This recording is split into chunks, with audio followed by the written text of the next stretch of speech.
और बुलेटिन की शुरुआत करते हैं बड़ी खबर के साथ। पाकिस्तान में जुराइम पेशों को इंतजामिया का खौफ कतई नजर नहीं आ रहा है। नज्म जब्त की हालत वहां अबतर है। गुज़श्ता दिनों एक टीवी चैनल के सीनियर जर्नलिस्ट आकाश राम का कराची से चंद नामालूम अफराद ने अगवा कर लिया। मंगल के रोज आकाश राम का उनके घर से अगवा कर लिया गया है। इसके बाद से आकाश कहां है और किस हाल में, इसकी कोई जानकारी अभी तक उनके अहल खाना को नहीं मिल सकी है। इस बीच अगवा का सीसीटीवी फुटेज भी सामने आया, जिसमें कुछ अनजान लोग गाड़ियों में दिखाई दे रहे हैं। आकाश के अहल खाना का बुरा हाल है। उनकी वालिदा हुकाम से बेटे को अगवाकारों से जल्द छुड़ाने और सही सलामत लाने की इल्तिजा करी है। उधर बोल न्यूज के ब्यूरो चीफ हैदर अली ने कराची से न्यूज़ 18 से फोन पर बातचीत की। उन्होंने पाकिस्तान की मौजूदा हुकूमत को बेहिस करार बता दिया।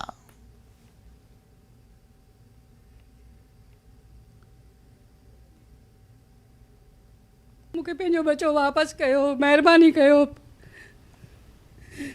हितां जा जज, कोर्टूं, हितां जा मुस्लमान, मुंहिंजो बच्चो हिंदू आहे पर आहे हिते जेको आहे न पाकिस्तानी। मूंखे महिरबानी करे पंहिंजो आकाश वापस कयो। तव्हांजी महिरबानी थींदी वॾी। मतलब आपको कोई टेलीफोन कॉल मौसूल हुई या टीवी? कुछ भी नहीं बेटा। टीवी भी अविनाश ने, हम सो रहे थे, अभी नहीं उठाया था हमें। तुम्हारी ये बात हो गई। कल सुबह 8 बजे से हम लोग परेशान हैं। अभी क्या टाइम हो रहा है? ये चीज़ें चाहिए ना यार। कोई कसूर नहीं है मेरे बेटे का। आंटी हमें ये चीज़ तो माइक पे चाहिए। मैं आपसे कह रहा था ना, और थोड़ा सा बोलिए कि कल से लेके ये टाइम हो गया है। आपने जजेस का कहा, अदालतों का कहा, सुप्रीम कोर्ट के चीफ जस्टिस हैं, ये चीज़ थोड़ा सा। हम सो रहे थे, मेरे छोटे बेटे ने फ़ोन किया, मम्मा आकाश को कोई उठा के लेके चला गया है। हम सुबह 8 बजे से अभी तक परेशान हैं। कोई मेरे बेटे का पता नहीं लगा है। मेहरबानी करके मेरे बेटे का पता लगाओ। मेरा बेटा कहाँ है? आखिर क्यों उठाया गया उसको? वो बेगुनाह है। मेरे बेटे को मेरे पास लेके आओ। हम ये मुल्क छोड़ने के लिए तैयार हैं। हम इधर नहीं रहेंगे। मेहरबानी करो, मेरा बेटा मुझे वापस करो। कल से मेरा बेटा गुम है। ऐसा क्यों है? ऐसा क्यों होता है इस मुल्क में? कौन सा हमारा कसूर है? मेरा बेटा मुझे वापस करो। मुझे आकाश चाहिए और कुछ भी नहीं चाहिए। हम हिंदू सही, मेरा बेटा हिंदू है, लेकिन है तो पाकिस्तानी। हमने इस पाकिस्तान के लिए क्या कुछ नहीं किया है। मेरे बेटे ने क्या कुछ नहीं किया है पाकिस्तान के लिए। वो तो हमेशा गरीबों की मदद करता है, गरीबों के लिए काम करता है। फिर क्या कसूर है मेरे बेटे का? खुदा का वास्ता है, अल्लाह का वास्ता है, मेरा बेटा वापस करो। पाकिस्तान में जुराइम पेशों को इंतजामिया का कोई खौफ ही नहीं है। नज्म जब्त की हालत वहां अबतर होती जा रही है। गुज़श्ता दिनों एक टीवी न्यूज़ चैनल के सीनियर जर्नलिस्ट आकाश राम का कराची से चंद नामालूम अफराद ने उन्हें अगवा कर लिया। मंगल के रोज आकाश राम का उनके घर से उन्हें अगवा कर लिया गया है। और इसके बाद आकाश कहां है, किस हाल में, क्या कुछ उनके साथ हुआ है, अभी तक उनके अहल खाना को इसकी कोई भी जानकारी फराहम नहीं की गई है। इस बीच अगवा का एक सीसीटीवी फुटेज जो है वो सामने आया है, जिसमें साफ तौर पर देखा जा सकता है कि कुछ नामालूम अफराद गाड़ी में दिखाई दे रहे हैं और आकाश के अहल खाना का बुरा हाल है। उनकी वालिदा हुकाम से बेटे को अगवाकारों से जल्द अज जल्द रिहा कराने की अपील कर रही है, सही सलामत लौटाने की इल्तिजा करी है। क्योंकि आकाश जो है वो एक टीवी चैनल के एक सीनियर जर्नलिस्ट हैं। उन्हें कुछ लोगों ने अगवा कर लिया और अब उनके अहल खाना की हुकाम से अपील है कि वो सही सलामत वापस घर लौट आए, उन्हें उन अगवाकारों से छुड़ाया जाए। बोल न्यूज के ब्यूरो चीफ हैदर अली ने कराची से न्यूज़ 18 के साथ फोन पर बातचीत की। उन्होंने बताया कि पाकिस्तान की मौजूदा हुकूमत अब पूरी तरह से नाकाम हो रही है, बेहिस नजर आ रही है। चूंकि एक सीनियर जर्नलिस्ट को वहां पे अगवा किया जा रहा है, जिसके बाद अभी तक कोई भी जानकारी उनके अहल खाना को नहीं दी जा रही है कि वो कहां है, किस हाल में है, क्या कुछ उनके साथ हुआ है, किन लोगों ने उन्हें अगवा कर लिया है और किस बुनियाद पे उन्हें अगवा कर लिया गया है। इसकी कोई भी जानकारी अभी तक मालूम नहीं हो सकी है। ताहम उनके अहल खाना ने हुकाम से मोदबाना अपील की है कि वो जल्द अज जल्द अगवाकारों से उन्हें रिहा कराए, सही सलामत उन्हें रिहा कराए, ताकि वो अपने अहल खाना के बीच फिर से सही सलामती के साथ लौट आए। तो देखिए ये पूरा मामला कि किस तरह से एक सीनियर जर्नलिस्ट को अगवा किया जा रहा है।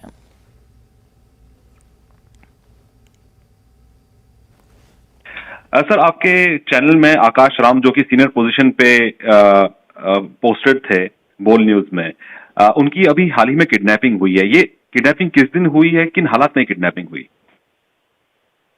देखिए जी, 4 दिन पहले मंगल के रोज, आज चौथा दिन है इस बात को, मंगल के रोज सुबह 6 बजे कुछ नामालूम अपराध आते हैं। आने के बाद उनकी बेल बजाते हैं, खानसामा दरवाजा खुलता है और उनको घर से घसीटते हुए वो ले जाते हैं, जिसके साथ बिल्डिंग के चौकीदार को भी और उनके कुछ खानसामे को भी और स्टाफ को, जो गनमैन वगैरह होते हैं, उनको भी ले जाते हैं। हमने इस चीज की पुलिस में एप्लीकेशन भी दी है, दरखास्त दी है, और दरखास्त देने के बाद पुलिस जो है इस वक्त अभी तक नाकाम देती है। हम डेली बेसिस पे पुलिस के साथ रास्ते में हैं, लेकिन पुलिस अभी तक नाकाम दिखाई देती है हमें। सर, ये जो आकाश हैं, ये आखिरी बार आखिरी बार उनसे कब बात हुई थी? हमारी तकरीबन दिन में 2-3 दफा मुलाकात बात होती थी। आकाश एक अच्छे इंसान है और इंसानियत की मदद करने वाले हैं, बेहतरीन एक क्वालिफाइड पाकिस्तान का नाम रोशन करने वाले इंसान है वो। तो आखिरी हमारी बात जो है वो मतलब मंडे हुई है ऑफिस में। और जो ये किडनैपिंग हुई है, आपके कोई किसी के ऊपर शक है? कोई ऐसे लोग हैं कि कोई उनकी दुश्मनी रही हो जिसके बाद ये किडनैपिंग हुई है? देखिए, जो हमारे यहाँ पाकिस्तान में पिछले साल जो रजीम चेंज हुआ है, जो पीडीएमए की हुकूमत बैठी है, अब ये हुकूमत डिफरेंट टाइम पे डिफरेंट इदारों से, जो कि इनकी हिस्ट्री भी रही है, इनका टकराव रहता है, जो कि आजकल इनका टकराव अदलिया के साथ है। जो पीडीएमए की हुकूमत है, इनका टकराव पाकिस्तान की अदलिया के साथ है। ये चाहते हैं जिस तरह पाकिस्तान में दूसरे चैनल इनकी बताई हुई बातें बताएं हमारे यहाँ मतलब अवाम को, हम उस तरह नहीं बताना चाहते। हम जो सच है हमको दिखाना चाहते हैं और हम सच ही दिखा रहे हैं। ये अदलिया को क्रिटिसाइज कर रहे हैं डिफरेंट प्लेटफॉर्म्स पे, हम वो इनकी बात को मतलब झूठी खबर को हम नहीं चला रहे, जिसकी वजह से हमारे ऊपर प्रेशर है और हम ये प्रेशर बर्दाश्त कर रहे हैं और करते रहेंगे। सर, इस किडनैपिंग के बाद क्या पुलिस की तरफ से कोई एश्योरेंस आपको मिला है? पुलिस की तरफ से कल मैं खुद भी गया था। जो हमारे यहाँ एक एसएसपी होते हैं, फिर डीआईजी होते हैं, पुलिस अपना मौकफ देने को तैयार नहीं है। हुकूमत का कोई भी नुमाइंदा, क्योंकि ये सिंध है, कराची है, यहाँ से इनको अगवा किया गया है मुबैना तौर पे, लेकिन सिंध हुकूमत का कोई भी नुमाइंदा ना उनके घर वालों के पास इज़हार यकजहती के लिए गया है, ना किसी ने हमारे इदारे से इज़हार यकजहती की है। मतलब सब खामोश है, सब खामोश हैं ये पीडीएम की हुकूमत वाले। और इनका ये कि है कि हम किसी तरीके से मतलब इनके प्रेशर में आए और इनकी कई हुई बातों को हम न्यूज में चलाएं, जो कि हम हक और सच के साथ हैं। जो सच होगा, हक होगा, हम वही बताएंगे, वही बोलेंगे। कि जितना भी जुल्म हमारे ऊपर कर ले, आकाश राम को आज इन्होंने अगर अगवा करवाया है, या इन्होंने पहले प्रेसिडेंट बोल नबील जपूरा को अगवा कराया है, या हम पे ये झूठे केसेस बनाएंगे या बना चुके हैं, हम इनको फेस करने के लिए तैयार हैं। सर, आपकी कोई अपील आप करना चाहेंगे? पाकिस्तान सरकार से वो अपील करना चाहेंगे? हम अपील करेंगे पाकिस्तान के उन मुहब्बे वतन पाकिस्तानियों से जो पाकिस्तान में आला सतह पे हैं, जो चीफ जस्टिस ऑफ पाकिस्तान है या हमारे इदारों के सरबराहान हैं। हम उनसे अपील करना चाहते हैं कि जो पीडीएम की हुकूमत है, ये जो ओछे हथकंडे अपना रही है, जो अपने ही मुल्क के शहरियों पे जुल्म कर रही है, खुदारा इसे देखें और इसे समझें और हमें इंसाफ दिलाएं।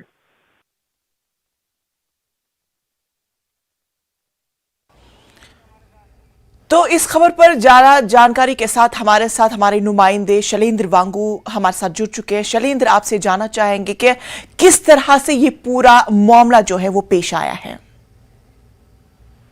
देखिए, इस पूरे मामले में जो आकाश राम है वो इस न्यूज चैनल के साथ पाकिस्तान में कई सालों से जुड़े हुए हैं, मार्केटिंग हेड हैं बोल न्यूज के साथ। और हालांकि इसके पीछे जो ये किडनैपिंग क्यों हुई है, कौन लोग इसके पीछे शामिल हैं, ये अब तक साफ नहीं हो पाया है। वो एक हिंदू हैं, पाकिस्तानी नेशनल हैं, और उनकी मदर गुहार लगा रही हैं कि उनकी जल्द रिहाई हो सके। लेकिन फिलहाल हम देख पा रहे हैं कि पुलिस की तरफ से कोई ठोस कार्रवाई नहीं की गई है। हालांकि जो सीसीटीवी फुटेज है उसमें गाड़ियों का नंबर, गाड़ियों की डिटेल्स और जो लोग उसमें बैठे हुए हैं उनकी तस्वीरें भी साफ नजर आ रही हैं, लेकिन अब तक पुलिस के हाथ कुछ नहीं लगा है। इसी बीच जिस तरह से अभी कुछ देर पहले हैदर अली हमें बता रहे थे कि इस पूरे मामले को लेकर अब तक जो पीडीएम सरकार है उनकी तरफ से, जो सिंध सरकार है उनकी तरफ से कोई भी नुमाइंदा अब तक उनके सामने नहीं आया है एक यकजहती जताने के लिए, उनके साथ सांत्वना जताने के लिए। तो ये दिखाता है कि सरकार का जो रवैया है वो किस तरह का है ऐसे लोगों के लिए, ऐसे नागरिकों के लिए। एक तो वो पत्रकार हैं और दूसरा वो माइनॉरिटी कम्युनिटी से आते हैं। और दूसरी अहम बात ये है कि ये पहला ऐसा मामला नहीं है, ऐसे कई ऐसे इंसिडेंट्स हमने देखे पिछले कुछ समय में जहां पर जर्नलिस्ट को इस तरह से परेशान किया गया, किडनैप करने की कोशिश की गई या किडनैप किया गया है। तो ऐसे में वहां की सरकार की विफलता है कि वो इस तरह की किडनैपिंग होने दे रही है और उसके बाद कोई कार्रवाई इस मामले में फिलहाल अब तक नहीं हुई है। और इसी बीच आपको ये भी बता दें कि जो ये सीसीटीवी फुटेज है इसको पुलिस के साथ भी शेयर किया गया है, लेकिन अब तक पुलिस की तरफ से कोई कार्रवाई नहीं हो पाई है। इंतजार लगातार जारी है। आज 5वां दिन है उनके लापता होने का, उनकी किडनैपिंग का। तो अब देखना ये होगा कि क्या पाकिस्तान सरकार कोई ठोस कदम इस सिलसिले में उठाती है या नहीं, क्योंकि माइनॉरिटीज को लेकर बार बार भारत की तरफ से भी कहा गया है कि पाकिस्तान कदम उठाए जो माइनॉरिटीज वहां पर रह रही हैं उनकी सुरक्षा के लिए। शैलेंद्र, जिस तरह से आकाश की वालिदा जिस तरह से बता रही थी कि अगर मेरा बेटा सही सलामत घर वापस लौट आता है तो हम ये मुल्क छोड़ने के लिए तैयार है, तो क्या फिर समझा जाए जो ये किडनैपिंग हुई है, जो ये अगवाकारी हुई है, ये एक मजहब के बुनियाद पर हुई है? देखिए, ये कहना अभी सही नहीं होगा कि इसके पीछे मकसद क्या रहा है, क्योंकि वो एक मीडिया चैनल में भी काम करते हैं और खुद हैदर अली बता रहे थे कि जिस तरह से दबाव है सरकार का और लगातार मीडिया अंडर प्रेशर वहां पर काम कर रहा है, तो एक तरीका हो सकता है मीडिया पर और प्रेशर बनाने के लिए, क्योंकि अब तक इसमें फौरी तौर से कोई कार्रवाई होती नजर नहीं आ रही है। हालांकि हैदर अली ने ये भी बोला कि वो सच दिखाते रहेंगे, वो सच का साथ देते रहेंगे। लेकिन एक अहम बात यह भी है कि जो माइनॉरिटीज पाकिस्तान में है उनकी हालत बिल्कुल ठीक नहीं है, ये पूरी दुनिया जानती है और भारत भी इस बात को बार बार उठाता आ रहा है। लेकिन इस केस में माइनॉरिटी के साथ जोड़ना शायद सही नहीं होगा, क्योंकि अब तक ये क्लियर नहीं हो पाया है कि अगवा करने के पीछे कौन लोग हैं। और सवाल खड़े होते हैं पुलिस के ऊपर, क्योंकि अब तक कराची पुलिस की तरफ से इस मामले पर कोई ठोस कदम नहीं उठाया, बावजूद इसके कि गाड़ी में जो नंबर प्लेट्स हैं वो साफ दिखाई दे रही है। बहरहाल शैलेंद्र, अब देखने वाली बात होगी कि पाक हुक्काम जो है वो किस तरह से इस पूरे मामले को देखती है और किस तरह से आकाश को इन अगवाकारों से पूरी तरह से सही सलामत से छुड़कार सकती है। फिलहाल तफसीलात के लिए आपका बेहद शुक्रिया। तो नाज़रीन, खबरों का सिलसिला जारी रहेगा, लेकिन फिलहाल रुकेंगे एक छोटे से वक्फे के लिए।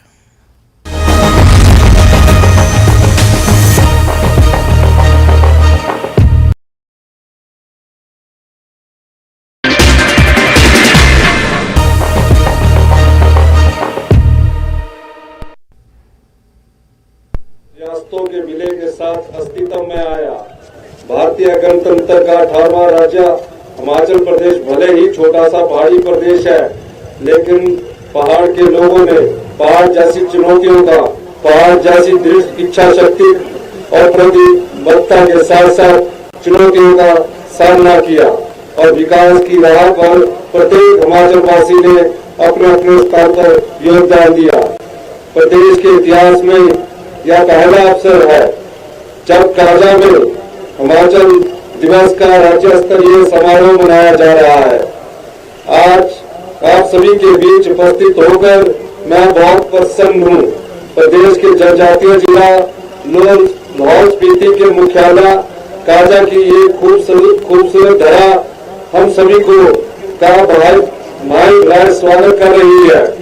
यह अवसर स्वाधीनता आंदोलन के जन नायकों की कुर्बानियों को याद करने और उन्हें श्रद्धापूर्वक नमन करने का है।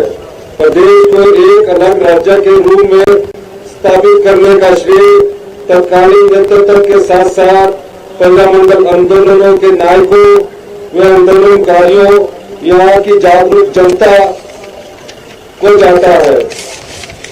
हिमाचल प्रदेश के गौरवमय इतिहास में धामी गोलीकांड, स्केल सत्याग्रह, समझौता आंदोलन का विशेष स्थान रहा है।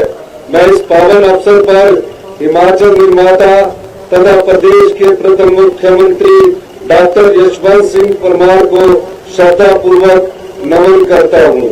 मैं उन सभी ज्ञात अज्ञात नायकों के प्रति भी प्रदेशवासियों की ओर से कृतज्ञता व्यक्त करता हूँ, जिन्होंने इस प्रदेश को विशेष पहचान तथा अलग राज्य का दर्जा दिलवाने के लिए अथक प्रयास किए हैं। हिमाचल प्रदेश देवभूमि के साथ साथ वीर भूमि भी है। मैं प्रदेश के उन सभी वीर सैनिकों को अपना श्रद्धा सुमन अर्पित करता हूँ, जिन्होंने देश की आन बान और शान की खातिर अनगिनत कुर्बानियां दी। इस अवसर पर कर्मठ व ईमानदार प्रदेशवासियों का भी आभार व्यक्त करता हूँ, जिन्होंने प्रदेश को देश प्रदेश में खास पहचान दिलाई है। हमारी सरकार ने 11 दिसंबर 2022 को कार्यभार संभाला। हमने प्रण लिया प्रदेश में जन कल्याण एवं व्यवस्था परिवर्तन का। नव वर्ष के तोहफे पर 101 करोड़ के शुरुआती प्रावधान के साथ सरकार ने मुख्यमंत्री सुख आश्रय कोष की स्थापना की। अब अनाथ बच्चों की माता पिता प्रदेश सरकार ही है। इसके सुख दुख, शिक्षा, स्वास्थ्य व भ्रमण की जिम्मेदारी भी अब सरकार की है। हमने प्रदेश के लगभग 6,000 अनाथ बच्चों को मुख्यमंत्री सुख आश्रय योजना के तहत चिल्ड्रन ऑफ स्टेट के रूप में अपनाया है। जो भी अनाथ बच्चे हमारे प्रदेश में हैं, उनकी सरकार ही माता है, सरकार ही पिता है के विचार को हमने अपनाया है। यानी कि सारी शिक्षा का खर्च उस अनाथ बच्चे का सरकार उठाएगी, चाहे वो किसी तकनीकी शिक्षा में जाए, चाहे पीएचडी करे, हॉस्टल तक का खर्च भी सरकार उठाएगी और 4,000 रुपए का मासिक जो महीने का पॉकेट खर्चा होता है वो भी सरकार द्वारा उसे उपलब्ध करवाया जाएगा। साथियों, बजट पेश करने से पहले मैंने लगातार विभिन्न विभागों की बैठकें की, योजनाओं के बारे में गहन चर्चा की, चीजों को समझा और जाना। हम प्रदेश के हित में लीक से हटकर बजट लाए। आपको सरकार की नई योजनाओं का प्रभाव आने वाले 1 साल में ही दिखना शुरू हो जाएगा। हमारा प्रयास है प्रदेश आत्मनिर्भर बने और हमारी आर्थिकी मजबूत हो। साथियों, हमने वादा किया था कि जो हमारे सरकारी कर्मचारी और अधिकारी है उनको हमने पुरानी पेंशन योजना बहाल करने का और हमने इसे निभाया है। जो वादा हमने पुरानी पेंशन बहाल करने का सरकारी कर्मचारी और अधिकारियों को किया था, उस वादे को हमने अपनी पहली ही कैबिनेट में पूरा किया। 1,36,000 सरकारी कर्मचारियों को पुरानी पेंशन योजना के तहत लाने का फैसला किया गया। इस क्रम में आगे बढ़ते हुए कांग्रेस पार्टी ने अपनी गारंटी योजना, जिसमें 2,31,000 महिलाओं को 1,500 रुपए मासिक पेंशन देने का बजट में प्रावधान किया है। पहले विधवाओं और 40 से 69% दिव्यांगजनों को पेंशन पाने के लिए आय सीमा तथा ग्राम सभा से अनुमति की शर्त थी। हमने जो भी दिव्यांग है या विधवा है, इस आय सीमा की शर्त को समाप्त कर दिया है। विधवाओं को और एकल नारियों की समस्या को हमने समझा। मुख्यमंत्री विधवा एवं एकल नारी आवास योजना इन महिलाओं के लिए हम आरंभ कर रहे हैं। इसी वर्ष 7,000 ऐसी महिलाओं को मकान बनाने के लिए वित्तीय सहायता दी जाएगी। इस योजना का लाभ पाने के लिए वार्षिक आय सीमा 2 लाख निर्धारित की गई है। सरकार ने बेटियों को संपत्ति में समान अधिकार प्रदान करने की दिशा में निर्णायक कदम उठाया है। भूजोत अधिकतम सीमा अधिनियम 1972 में संशोधन किया है। अब लैंगिक असमानता को बढ़ावा देने वाले असंवैधानिक खंडों को अधिनियम से हटकर बेटियों को पैतृक संपत्ति के भूस्वामित्व में समान अधिकार मिलेंगे। साथियों, आप जानते ही हैं कि हमने मार्च 2026 तक इस प्रदेश को हरित ऊर्जा राज्य के रूप में विकसित करने का लक्ष्य निर्धारित किया है। इससे प्रदेश में 4,000 करोड़ से अधिक का निवेश होगा तथा 3500 से अधिक रोजगार के अवसर सृजित होंगे। प्रदेश में 6 ग्रीन कॉरिडोर घोषित किए गए हैं, जहां इलेक्ट्रिकल वाहनों के माध्यम से यातायात सुविधा प्रदान की जाएगी। हमारा प्रयास है कि प्रदेश इलेक्ट्रिकल वाहनों के लिए आदर्श राज्य के रूप में उभरे। इस उद्देश्य की पूर्ति के लिए प्रदेश सरकार ने निजी संचालकों को इलेक्ट्रिकल बस, electrical truck, electrical taxi, electrical auto goods carriers लेने पर 50% की दर से अधिकतम 50 लाख रुपए का भुगतान दिया जाएगा। प्रदेश में पर्यटन की अपार संभावनाएं हैं। हम इस दिशा में कार्य करना शुरू कर दिया है। प्रदेश में एशियन विकास बैंक की सहायता से 1311 करोड़ की लागत से पर्यटन विकास योजना भी शुरू की जा रही है। कांगड़ा में एयरपोर्ट का निर्माण विस्तार पर्यटन की दृष्टि से निश्चित तौर पर महत्वपूर्ण है। कांगड़ा को प्रदेश की पर्यटन राजधानी के रूप में विकसित किया जा रहा है। सभी जिला मुख्यालयों को वर्ष भर हवाई परिवहन से जोड़ने के लिए हम हेलीपोर्ट का निर्माण कर रहे हैं तथा इसका विस्तार भी कर रहे हैं तथा काजा में भी मैं इस हिमाचल दिवस के अवसर पर आने वाले वर्षों में हेलीपोर्ट की स्थापना की घोषणा करता हूं। एक वर्ष के भीतर प्रदेश के मेडिकल कॉलेजों के कुछ विभागों में रोबोटिक सर्जरी का कार्य शुरू हो जाएगा। सभी मेडिकल कॉलेजों में कैजुअलिटी विभाग को स्थानांतरित कर इमरजेंसी मेडिसिन विभाग बनाया जा रहा है। प्रत्येक विधानसभा क्षेत्र में एक स्वास्थ्य संस्थान को आदर्श स्वास्थ्य संस्थान के रूप में विकसित किया जाएगा। शिक्षा व्यवस्था को सुदृढ़ करने के लिए हमारी सरकार वचनबद्ध है। हमारा विश्वास है नए स्कूल खोलने या अपग्रेड करने के स्थान पर वर्तमान में चल रहे विद्यालयों में अध्यापक, पुस्तकालय, लैब, अच्छे भवन व खेल मैदान जैसी गुणात्मक सुविधाएं देना बेहतर होगा। हम प्रत्येक विधानसभा क्षेत्र में Rajiv Gandhi government model day boarding school खोलेंगे जो अत्याधुनिक तकनीक व उपकरणों से लैस होंगे। इसी क्षेत्र काजा में भी आने वाले एक वर्ष के भीतर Rajiv Gandhi day boarding school खोल दिया जाएगा, जहां बच्चों को पढ़ने की आधुनिक सुविधा प्रदान कर दी जाएगी। पैसों के अभाव में कोई भी गरीब बच्चा अब उस शिक्षा से वंचित नहीं रहेगा। हम 200 करोड़ रुपए की राजीव गांधी उच्च शिक्षा प्रोत्साहन योजना शुरू कर रहे हैं। गरीब बच्चों को engineering, medical, MBA, PhD, B.Pharmacy, nursing आदि पाठ्यक्रमों के लिए इस योजना के अंतर्गत वित्तीय संस्थानों की सहायता से 1% ब्याज दर पर ऋण उपलब्ध कराया जाएगा। मात्र 1% ब्याज इन बच्चों को जिम्मेदार नागरिक बनाने में अहम भूमिका निभाएगा।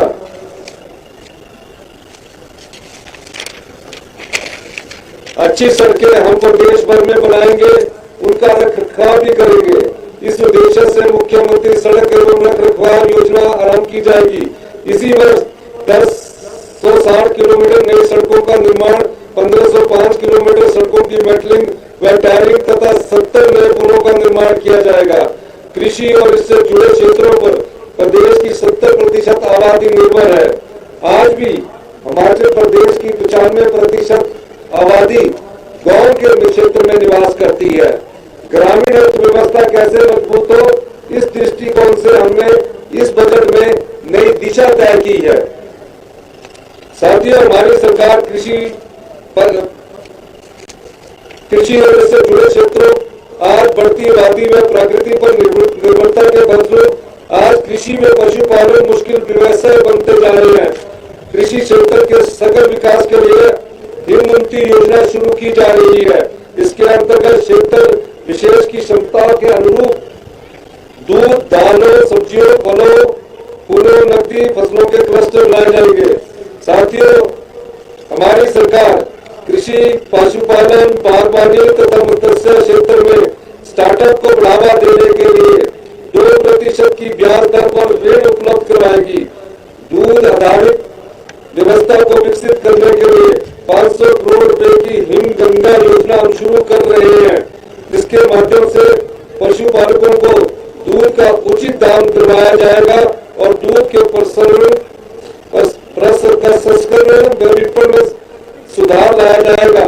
प्रदेश में निजी क्षेत्र में मत्स्य पालन को बढ़ावा देने के लिए किसानों को जो पौन बनेंगे उसमें 80% भुगतान दिया जाएगा। हमारी सरकार ने निर्णय लिया है कि केवल खाली पहाड़ियों पर ही पौधारोपण किया जाएगा। इस उद्देश्य की पूर्ति के लिए ग्रीन कवर मिशन के तहत 12 जिलों में खाली पहाड़ियों का पौधारोपण किया जाएगा।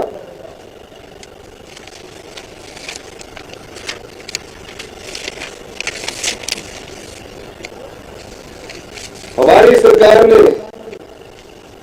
इस बार जो ट्राइबल क्षेत्र में रहने वाले जैसे काजा, लाहौल स्पीति, किन्नौर में रहने वाले जो मनरेगा के मजदूर है उनकी दिहाड़ी को 266 रुपए से बढ़ाकर 294 रुपए कर दिया गया है। और प्रदेश में हमने मनरेगा की दिहाड़ी जो है 212 रुपए से बढ़ाकर 240 रुपए कर दी की हुई है। यानी कि हमने मनरेगा के जो मजदूर है उनकी आर्थिक समस्या को समझा और 28 रुपए की पहली बार इतनी बड़ी बढ़ोतरी की गई है। छोटे दुकानदार व व्यापारियों को 50,000 रुपए तक के ऋण पर लगने वाले ब्याज पर, जो छोटे व्यापारी है वो जो ऋण लेते हैं उस पर लगने वाले ब्याज पर 50% उपदान देने के लिए मुख्यमंत्री लघु दुकानदार कल्याण योजना हम आरंभ कर रहे हैं। व्यापारियों, निर्माताओं, थोक विक्रेताओं और खुदरा विक्रेताओं के कर व शुल्क संबंधित लंबित मामलों को निपटाने के लिए सद्भावना योजना शुरू की जा रही है। साथियों, आपको यह जानकर खुशी होगी कि हमने रणनीति बनाकर इस बार शराब की खुदरा दुकानों का आवंटन नीलामी और टेंडर की प्रक्रिया के माध्यम से किया। पिछले वर्ष की तुलना में इस बार 40% अधिक राजस्व प्राप्त हुआ है। शराब की हर बोतल पर 10 रुपए का मिल्क सेस दूध उत्पादकों की आय बढ़ाने के उद्देश्य से लगाया गया है। इसी वर्ष 75 साल में पहली बार ये देखा गया है कि हमें अपने आय के स्रोत बढ़ाने होंगे और इन आय के स्रोत के तहत हिमाचल प्रदेश के 172 जो हाइड्रो प्रोजेक्ट है उन हाइड्रो प्रोजेक्ट के जो जनरेशन है जो हिमाचल प्रदेश में लगे हुए हैं उस पर हमने वाटर सेस लगाया है। इस वाटर सेस के माध्यम से भी हमें तकरीबन 1500 से 2000 करोड़ रुपए की आय होने की संभावना है, जो लोगों के कल्याण के हित में लगेगी। ये ठीक है कि हम आर्थिक बदहाली के दौर से गुजर रहे हैं। 75,000 करोड़ रुपए का कर्जा हमारे ऊपर है और सरकारी कर्मचारियों की 6 पे कमीशन का एरियर और जो डीए की किस्त है तकरीबन 10,000 करोड़ रुपए की देनदारियां हमारी सरकार के कंधों पर है। मैं अपने पहले हिमाचल दिवस के इस अवसर पर आपसे ये कहना चाहता हूं कि हम आने वाले 4 वर्षों में अपनी अर्थव्यवस्था को पटड़ी पर लाएंगे और आने वाले 10 वर्षों में हिमाचल प्रदेश हिंदुस्तान का सबसे अमीर राज्य होगा। 75 वर्ष बाद 12,500 फीट की ऊंचाई पर पहली बार काजा, जो कि एक छोटा सा क्षेत्र है, हिमाचल दिवस मनाया जा रहा है। चाइना की बाउंड्री पर लगा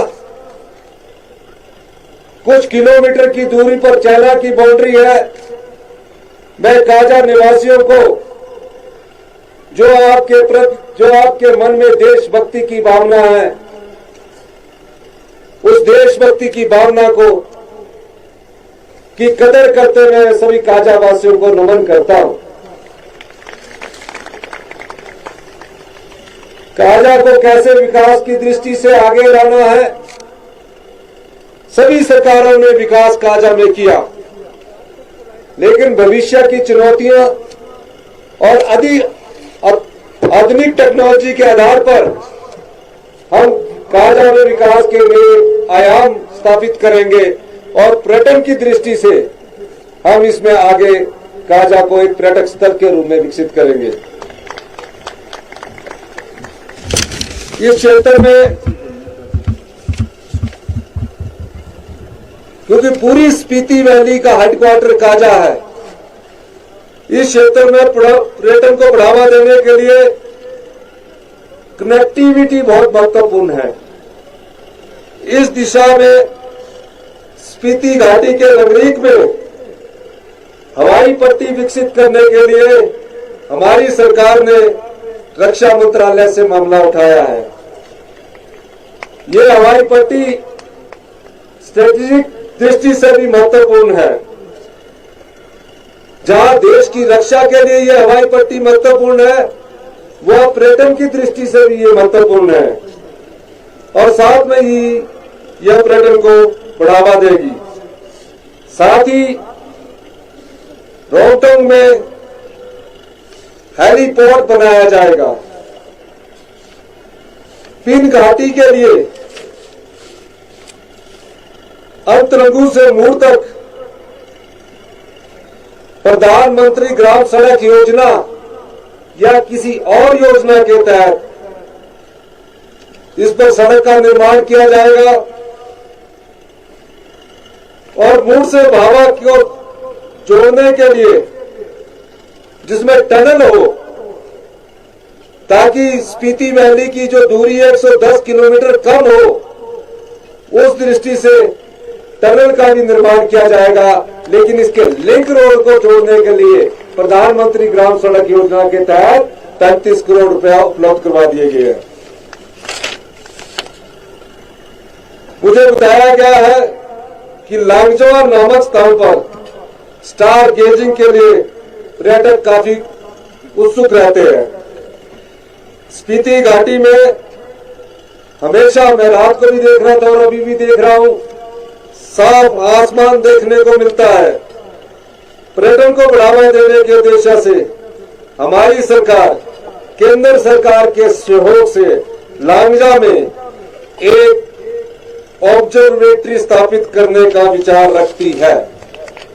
आने वाले समय में भारत सरकार के साइंस एंड टेक्नोलॉजी डिपार्टमेंट से इस बात को उठाया जाएगा और जो स्टार गेजिंग की ऑब्जर्वेटरी के रूप में यहाँ जो सैंक्शन करवाने की जो हमारी सरकार की इच्छा है, उसको आगे बढ़ाया जाएगा। काजा से 5 किलोमीटर की दूरी पर शैंगो नामक स्थान पर Rajiv Gandhi day boarding school की स्थापना के लिए भूमि चयनित कर ली गई है। जल्दी ही Rajiv Gandhi day boarding school का आरंभ कर दिया जाएगा।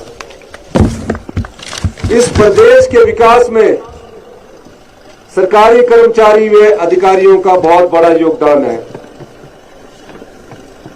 ओल्ड पेंशन स्कीम के बाद मेरा यह मानना है कि प्रदेश के प्रगति एवं विकास में कर्मचारियों की महत्वपूर्ण भूमिका रहती है। प्रदेश के पेंशनरों ने भी अपना पूरा जीवन काल प्रदेश की सेवा में व्यतीत किया है, परंतु पिछली सरकार ने कर्मचारियों और पेंशनरों को महंगाई भत्ते की 3% की जो दिनांक 1/1/2022 से दी थी, वो नहीं दी। गंभीर वित्तीय स्थिति के बावजूद हमारी सरकार द्वारा कर्मचारियों, अधिकारियों और पेंशनरों के हितों को ध्यान में रखते हुए तथा उनके प्रति संवेदनशील रहते हुए कर्मचारियों, अधिकारियों तथा पेंशनरों को 3% महंगाई भत्ते की किस्त जारी करने की मैं सहर्ष घोषणा करता हूं।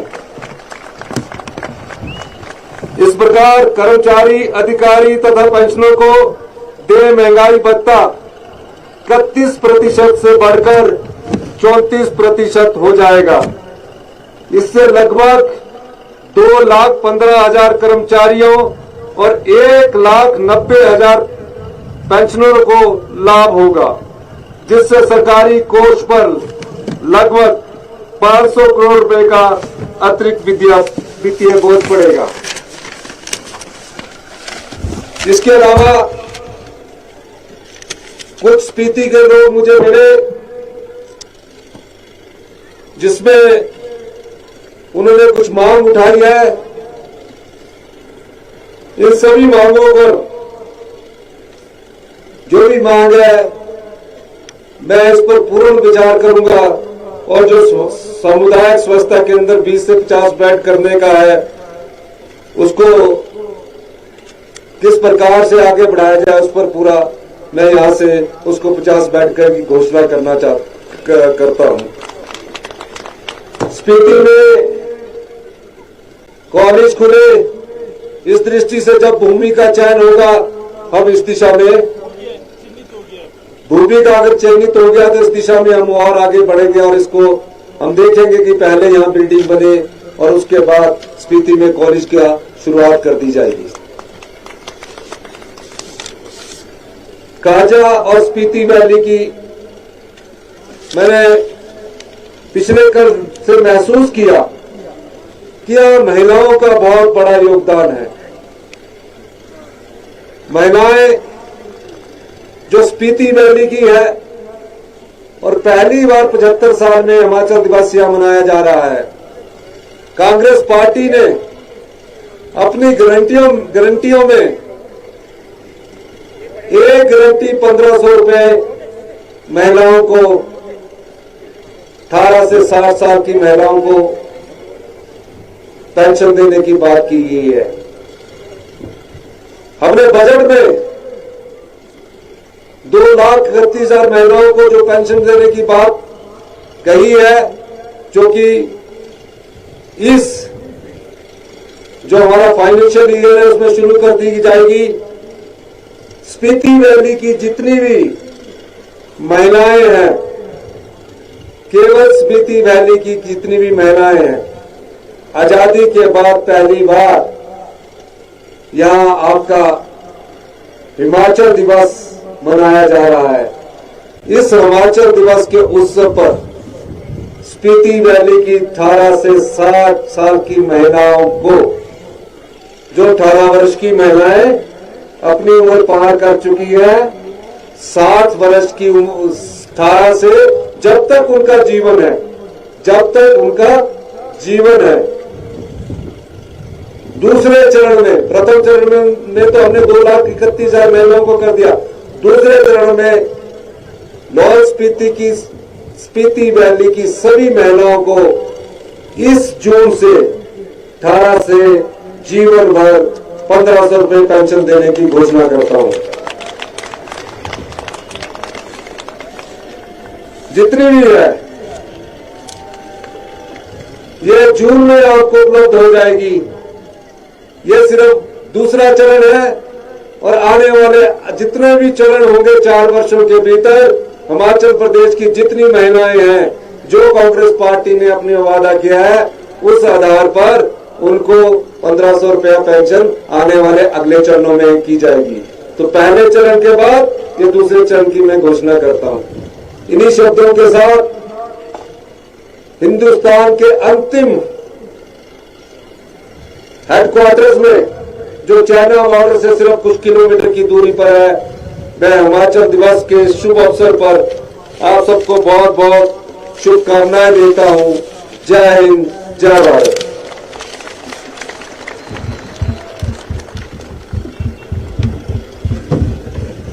धन्यवाद सर। विभिन्न क्षेत्रों में उत्कृष्ट कार्य व योगदान जिन व्यक्तियों ने दिया है उन्हें हिमाचल गौरव सम्मान से सम्मान